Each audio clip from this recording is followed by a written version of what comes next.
What's up guys, bienvenue à ce nouvel épisode de Parabole, l'épisode 3. On veut remercier Nao et Livio pour les précédentes vidéos, c'était vraiment nice pour vrai. Merci à vous, good job guys. Puis en passant, on a vraiment aimé l'idée de Livio de discuter de la parabole et des paraboles ensemble autour d'un feu de camp. Puis on s'est dit qu'aujourd'hui c'est ce qu'on allait faire, discuter ensemble la parabole autour d'un feu de camp.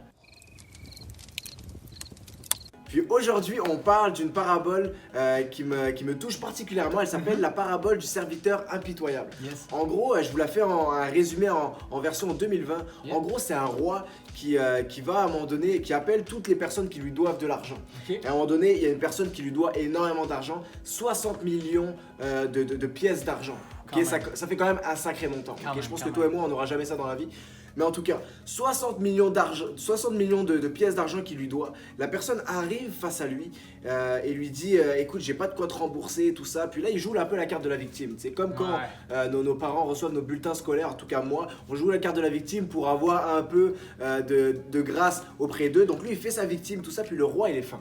Le roi, il est super gentil. Il lui dit tu sais quoi, j'ai pitié de toi, t'as une femme, t'as des enfants, tout ça. Je te fais grâce des 60 millions. Le gars, il fait grâce, donc là, il peut partir libre, tranquille, relax. Donc là, il arrive, donc je pense qu'il va célébrer, il va pour annoncer la bonne nouvelle à sa femme, sa famille, faire la fête et tout. Et sur le chemin de sa maison, il croise quelqu'un qui lui devait 100 pièces d'argent. Okay. Mais là, tu te dis, normal, le gars, il vient de se faire épargner 60 millions, 100 pièces d'argent, c'est rien. Il va lui dire, ok, c'est chill. J'espère. Trop pas Hugo. Le gars, il arrive, il le prend par la gorge, il dit, donne-moi mon argent. Quoi? Puis il le fait mettre en prison. Mais voyons donc. Man, c'est fou. Puis ma réaction, puis votre réaction aussi souvent face à cette histoire-là, c'est, man, ça n'a aucune allure. Ça n'a aucun sens que le gars ait autant un manque de compassion, de grâce, un manque de pardon. Il est ingrat. C'est ça. Mais la réalité dans cette parabole, et ce qui est fort, c'est que vous et moi, à chaque fois qu'on décide de ne pas pardonner quelqu'un qui nous a offensés, notre comportement est autant scandaleux que cette personne-là dans cette histoire-là, parce que Jésus à la croix nous a pardonné bien plus qu'on pouvait payer une dette qui était impayable par quelconque façon. Et c'était la pire chose qu'on pouvait faire à Dieu. Tous les péchés, toutes les offenses qu'il nous a pardonnées, c'était juste fou. Et à chaque fois qu'on décide de ne pas pardonner, c'est ça qu'on fait, réellement. Je sais pas, toi, c'est quoi que ça t'a fait penser cette Mais parole? pour vrai, en discutant tantôt autour du feu, Thomas, c'est vraiment venu me challenger personnellement, puis de me rappeler que c'est vrai, tu sais, c'est important de pardonner, puis des fois on néglige ça, tu sais, on prend le pardon de Dieu pour nous, pour acquis, tu sais. On le garde pour nous, puis on le veut juste pour nous, puis on est comme Seigneur, pardonne-moi, pardonne-moi, pardonne-moi. Mais dès que quelqu'un vient nous offenser, nous blesser, nous décevoir, c'est comme si, là c'est plus difficile d'accorder le pardon, puis cette parabole-là vient justement vraiment nous challenger par rapport à ça. Puis même moi, j'ai été challengé par rapport à ça, puis ça m'a même rappelé la prière du Notre Père, tu sais, qui est une prière que Jésus enseigne comme un modèle de prière à intégrer au quotidien, tu sais. Puis je sais pas si tu t'en souviens, mais ça dit, dans le Notre Père, ça dit que Dieu pardonne nos offenses comme nous pardonnons à ceux qui nous ont offensés. Pas si nous pardonnons ceux qui nous ont offensés, c'est comme nous pardonnons. Puis Dieu, il dit, si tu pardonnes pas aux autres, ben moi, je vais retenir mon pardon sur toi aussi, tu sais. Ouch! Mais c'est vrai. Ça fait mal. Ça fait mal. Mais c'est ce que la Bible enseigne. Donc ça vient nous challenger, mais en même temps, ça vient nous dire que ça vient nous rappeler qu'on est tellement bénis, on est tellement rempli de la miséricorde de Dieu de pouvoir se dire que, wow, Seigneur, tu m'as pardonné.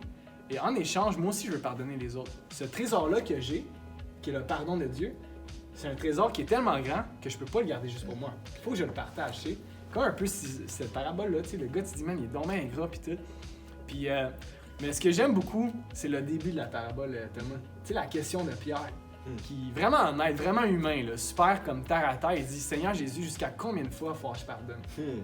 Pour vrai, si on se dit les vraies choses, souvent on s'est dit la même chose. C'est clair. On a toute une personne en tête en ce moment où quelqu'un dans nos familles, dans nos amis, quelqu'un de proche qui nous a tellement blessés, déçus, on lui a fait confiance plein de fois, puis à chaque fois c'est déception, c'est blessure, etc. Que ce soit surtout en ce moment avec tout ce qui se passe au niveau réseaux sociaux, médiatiques, je pense que la population n'a jamais été autant divisée. Même entre familles, entre amis, c'est comme opinions différentes sur tel sujet d'actualité. Puis ça vient nous blesser, ça vient nous décevoir, ça vient nous offenser. Puis là, tu te dis, wow, ce que lui, il vient de dire, ce que lui vient de poster, ce que lui vient de commenter, ce que lui vient de me dire ou quoi que ce soit, je pourrais jamais pardonner ça. Je pourrais jamais, c'est comme impardonnable.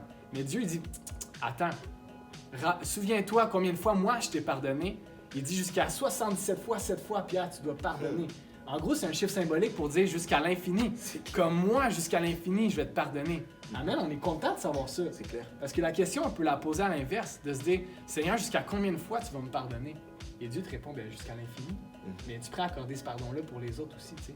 Amen. Si c'est bon pour nous, c'est bon pour les autres. C'est clair. Puis on termine cette vidéo-là en vous défiant à vivre une vie qui est marquée par le pardon puis par la grâce. Parce qu'au final, ça doit être l'identité des chrétiens. C'est notre marque de fabrique. Exact. Parce que la raison pour laquelle on s'appelle chrétien, c'est parce que Christ nous a pardonné. C'est vrai. Donc on vous défie, on vous challenge. C'est un plaisir de vous partager des vidéos à chaque semaine. Si vous n'avez pas encore vu les autres, on vous invite à vous abonner à la page puis aller simplement les voir, les visionner. On se donne rendez-vous la semaine prochaine. Yeah. Ciao, ciao. Ciao, guys!